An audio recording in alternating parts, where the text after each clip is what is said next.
अमेरिकेचे दहशतवाद विरोधी अधिकारी जो केंट यांचा राजीनामा। इराणसोबत सुरू असलेल्या युद्धाचा जो केंट यांच्याकडून निषेध। इराणकडून आमच्या देशाला कोणताही धोका नसल्याचं म्हणत दिला राजीनामा।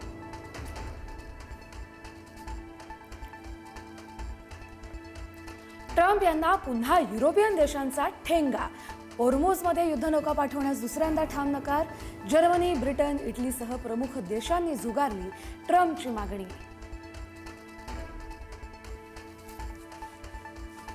आम्हाला नाटो देशांची गरज नाही। अमेरिका सर्वात शक्तिशाली देश। युरोपियन देशांनी हॉर्मुझ सामुद्रधुनीमध्ये जहाजं पाठवण्यास नकार दिल्यानंतर ट्रम्प यांचं प्रत्युत्तर।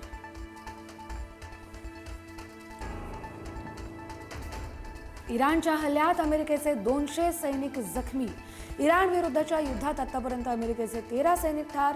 ऑपरेशन एपिक फ्युरी दरम्यान अमेरिकेचे देखील मोठं नुकसान। इराणची सत्ता हाती घेतल्यानंतर मुस्तफा खामेनी दिसले नाहीत। मुस्तफा जिवंत आहेत की नाही, मुस्तफा यांच्या मृत्यूबाबत डोनाल्ड ट्रम्प यांच्याकडून संशय व्यक्त।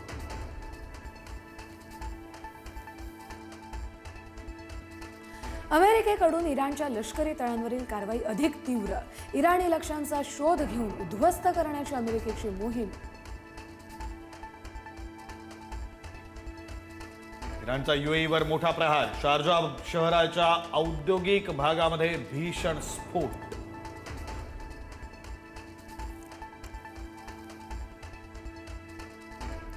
इराणकडून तेल अवीवमध्ये क्षेपणास्त्र हल्ला। तेल अवीव जवळच्या होलोन रेल्वे स्थानकाला केलं लक्ष्य।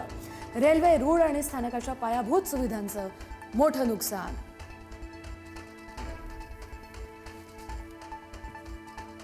तेल अवीवमध्ये वाजले सायरन। गुश दान परिसरामध्ये भीषण हवाई हल्ला। काही क्षेपणास्त्र ही सुरक्षा कवच भेदून जमिनीवर पडली।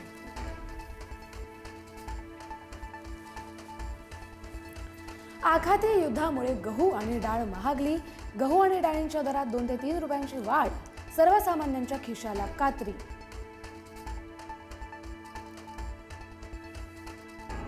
सांगली जिल्हा परिषदेच्या अध्यक्षपदाची आज निवड। जिल्हा परिषद निवडणुकीमध्ये कोणत्याही पक्षाला स्पष्ट बहुमत नाही, त्यामुळे कोणाची सत्ता येणार याकडे लक्ष।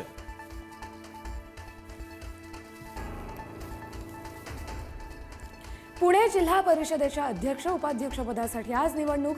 पुणे जिल्हा परिषदेला 4 वर्षांनंतर मिळणार कारभारी। अजित पवार यांच्या राष्ट्रवादीतून कुणाची वर्णी लागते याकडे लक्ष।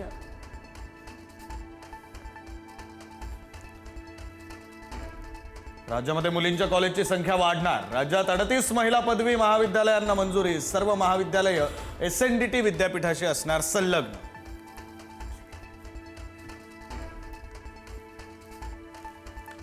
अहिल्यानगरमध्ये 6वीत शिकणाऱ्या विद्यार्थिनीवर ऍसिड हल्ला।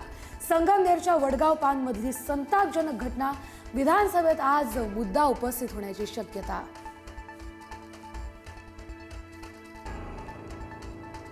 कुर्ल्यामध्ये पुन्हा एकदा फेरीवाल्यांची दादागिरी। 30 ते 40 फेरीवाल्यांकडून एका तरुणाला मारहाण।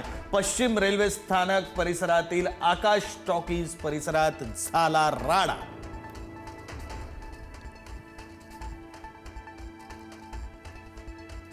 मुंबईच्या दहिसर पूर्वेत एका बसला भीषण आग। एसवी रोडवरच्या पेट्रोल पंपाजवळची घटना।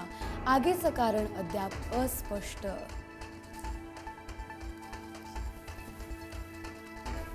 ऐन मार्चमध्ये अनेक ठिकाणी गारपिटीसह मुसळधार पाऊस। बेळगाव कर्नाटकमध्ये बरसल्या सरी। बेळगावात रमजान निमित्त उभारलेले 20 पेक्षा अधिक स्टॉल्स कोसळले।